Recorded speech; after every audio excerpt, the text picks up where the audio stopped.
Hello friends, welcome two sphere trainings. मैं उम्मीद करता हूँ आप सभी लोग अपने अपने घरों में सुरक्षित होंगे और लॉकडाउन का पालन कर रहे होंगे।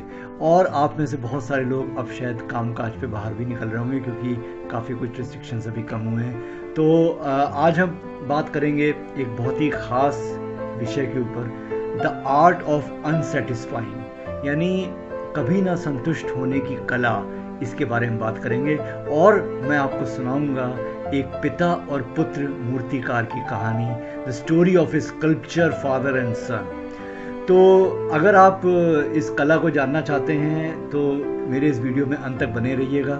और अगर अभी तक आपने मेरा चैनल सब्सक्राइब नहीं करा है तो प्लीज़ सब्सक्राइब करें और बेल आइकन दबाना ना भूलें। तो चलिए दोस्तों, पहले कहानी की शुरुआत करते हैं। ये कहानी है एक बहुत पुराने समय के मूर्तिकार पिता और पुत्र के बारे में। दोनों एक शहर में रहते थे और काफ़ी प्रसिद्ध मूर्तिकार थे। पिता ने अपने मूर्ति कला की जितनी भी जानकारी, जितना भी अनुभव था, जितनी भी कला उसको आती थी, वो सब उसने अपने पुत्र को बड़े होते होते सिखा दी थी। और उसका पुत्र बहुत ही ब्रिलियंट या मेधावी जिसे कहेंगे, वो बचपन से ही मूर्ति बना रहा था और काफ़ी हद तक अब वो अपने पिता की तरह और उनसे अच्छी भी मूर्तियाँ बना रहा था। तो एक समय ऐसा आया कि पिता जब भी उस अपने पुत्र द्वारा बनाई गई कोई मूर्ति को देखता था तो उसमें तारीफ तो करता था, लेकिन वो कोई ना कोई कमी ज़रूर निकालता था कि इस बार तुमने ये वाला थोड़ा सा यहाँ पे भाग सही नहीं किया है, यहाँ पे थोड़ा सा फिनिशिंग मुझे कम दिख रही है। तो इस प्रकार वो हर मूर्ति, हर स्टैचू के कंप्लीट होने पे कोई ना कोई कमी ज़रूर निकालता था। पुत्र को ये बात बहुत अखरती थी। हालांकि अब ऐसा भी हो रहा था कि पुत्र की मूर्तियां अधिक दाम में बिकती थी पिता के मूर्तियों के मुकाबले, उसकी प्रसिद्धि भी ज़्यादा हो गई थी, उसको प्रशंसा भी ज़्यादा मिलती थी। सो कहने का मतलब है कि वो अपने पिता से हर तरह से आगे निकल चुका था। लेकिन जब भी वो मूर्ति बनाता था और अपने पिता को दिखाता था तो पिता उसमें कोई ना कोई कमी ज़रूर निकालता था। तो एक बार ऐसा क्या हुआ कि जब उसने एक नई मूर्ति बनाई और उसने बहुत अच्छी मूर्ति बनाई थी, तो जब उसने पिता को दिखाई तो पिता ने फिर उसमें कोई ना कोई एक कमी निकाली। तो जैसे कमी निकाली तो पुत्र ने कहा कि पिताजी, आप हमेशा ऐसा क्यों करते हैं? मेरी मूर्तियाँ आपसे अधिक दामों में बिक रही हैं, मैं आपसे ज़्यादा प्रसिद्ध हो चुका हूँ, मेरा नाम आपसे ज़्यादा है आज के समय में इस शहर में, फिर भी आप मेरी मूर्ति में कोई ना कोई कमी निकालते हैं। अगर ऐसा ही है तो आपकी मूर्तियाँ मेरे से ज़्यादा दाम में क्यों नहीं बिकती हैं? तो उसने अपने पिता को चैलेंज करा, as a sculpture, as a मूर्तिकार उनकी कला को चैलेंज करा और कहा कि मेरी कला आपकी कला से अधिक है, फिर आप कमी कैसे निकाल सकते हैं? तो पिता केवल मुस्कुरा दिया और उसने कोई जवाब नहीं दिया और वो वहाँ से चला गया। उसके बाद उसने अपने पुत्र की मूर्ति पे कोई भी कमेंट या टिप्पणी करने से बंद कर दिया उसने, और कोई टिप्पणी नहीं करता था। तो थोड़े समय तक तो सब कुछ ठीक रहा, फिर उसके पुत्र का जो कामकाज था उसके ग्राफ में नीचे गिरावट आनी शुरू हुई। यानी अब उसकी मूर्तियां उतने ज़्यादा दामों में नहीं बिकती थी, उसका नाम भी जो आसमान पे चला गया था वो थोड़ा थोड़ा नीचे आना शुरू हुआ। तो थोड़े समय तक तो उसे रियलाइज़ नहीं हुआ, लेकिन थोड़े समय बाद जब उसे रियलाइज़ हुआ कि अब उसके पिताजी भी कोई कमेंट नहीं करते हैं, लेकिन मेरी मूर्तियों को वो दाम नहीं मिल रहे हैं, वो प्रसिद्धि नहीं मिल रही जो पहले मिलती थी। तो एक दिन वो अपने पिता के पास वापस गया और उसने पूछा कि पिताजी, मैं आपसे कुछ बात करना चाहता हूँ। उसने कहा, बोलो बेटा। तो उसने कहा कि क्या कारण है कि अब मेरी मूर्तियों को वो दाम मिलने बंद हो गए हैं, जब से आपने टिप्पणियाँ करनी बंद करी हैं, मेरी प्रसिद्धि भी थोड़ी सी कम हो गई है। तो क्या ये आपकी टिप्पणी या आपकी कमी निकालने की वजह से ऐसा था?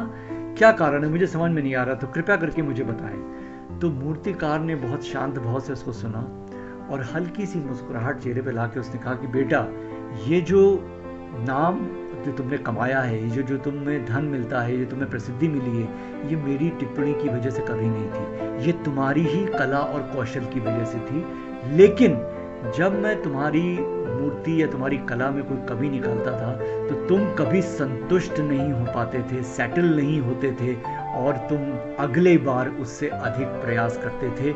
मेरी टिप्पणी का उद्देश्य केवल इतना ही था कि मैं जब तुम्हें कुछ सुधार के लिए बताऊंगा तो तुम उससे प्रेरित होकर अगली बार और बेहतर करोगे, और यही बेहतरी तुम्हें प्रसिद्धि तक लेके गई और तुम्हें अधिक धन मिलता था, तुम्हारा प्रशंसा होती थी। जब टिप्पणी करना बंद हुआ तो तुम्हारी कमियां दिखनी बंद हुई और तुम संतुष्ट हो गए, और संतुष्टि के साथ ही तुम्हारा ग्राफ नीचे आता गया।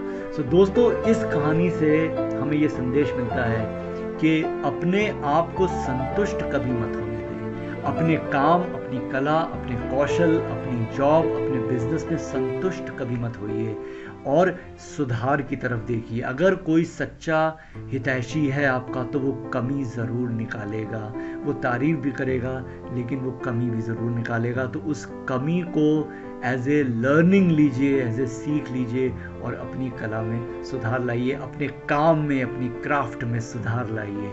यही सक्सेस का असली मंत्र है, यही सफल होने की कुंजी है। अब इस कहानी से हमें जो 4 संदेश मिल रहे हैं वो मैं आपको शॉर्ट में बताऊंगा। 4 points to be taken away from this story.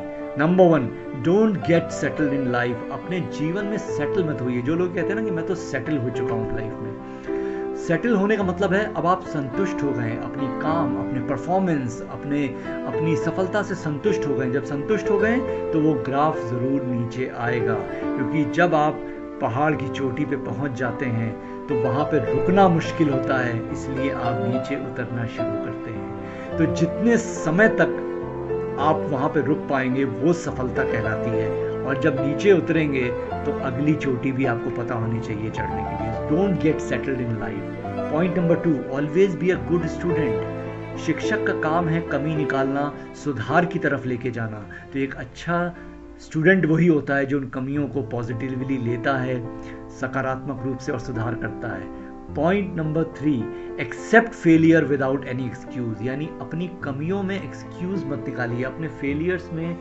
अगर आप असफल हुए तो एक्सक्यूज मत निकालिए कि इस वजह से हो गया, उस वजह से। Take it very straight away, बिल्कुल सीधे तरीके से लीजिए कि हाँ, प्रयास उतना नहीं था, विफल हुए, अगली बार फिर हम प्रयास करेंगे। So accept failure without any excuse. And point number 4, take success as a surprise. देखिए, जब सफलता मिलेगी तो उसके लिए आप सरप्राइज, एज ए उसको आश्चर्य के भाव में लीजिए। अरे मैं तो सफल हो गया। Don't get settled in life, मतलब असफलता के लिए तैयार रहना ज़्यादा ज़रूरी है, और सक्सेस को एज ए सरप्राइज लीजिए। तो ये 4 पॉइंट्स अगर आप ध्यान रखेंगे तो जीवन में आप निरंतर ऊपर, अपनी सफलता में ऊपर जाते जाएंगे। और डोंट गेट सेटल्ड। और लास्ट में मैं एक कोटेशन यूज़ करूँगा और फेमस स्टीव जॉब्स, जिन्होंने एक स्पीच में कहा था, स्टे हंग्री स्टे फुलिश। ये स्टेटमेंट को मैं अपने जीवन में फॉलो करता हूँ, आप भी करिए। कभी आप सेटल मत होइए। हमेशा जो हंगर है, सीखने की जो भूख है, जो आग जल रही है, वो जलती रहनी चाहिए, और सेटल मत होइए। और स्टे फुलिश का मतलब है आप अज्ञानी जितना बने रहेंगे उतना ही ज्ञान बटोर पाएंगे। जब आप समझ जाएंगे मुझे बहुत ज्ञान है, मैं सब जानता हूँ, तो वहाँ पे ग्रोथ रुक जाती है। So stay hungry, stay foolish and learn the art of unsatisfying yourself. So आज की कहानी यहीं तक, आज का वीडियो यहीं तक। मैं उम्मीद करता हूँ मेरा वीडियो आपको पसंद आया होगा। अगर ये पसंद आया है तो इस वीडियो को ज़्यादा से ज़्यादा शेयर करिए और मेरे चैनल को सब्सक्राइब करिए। तो आज के लिए इतना ही। बहुत बहुत धन्यवाद। घरों में अपने सुरक्षित बने रहिए और स्वस्थ रहिए। Thank you.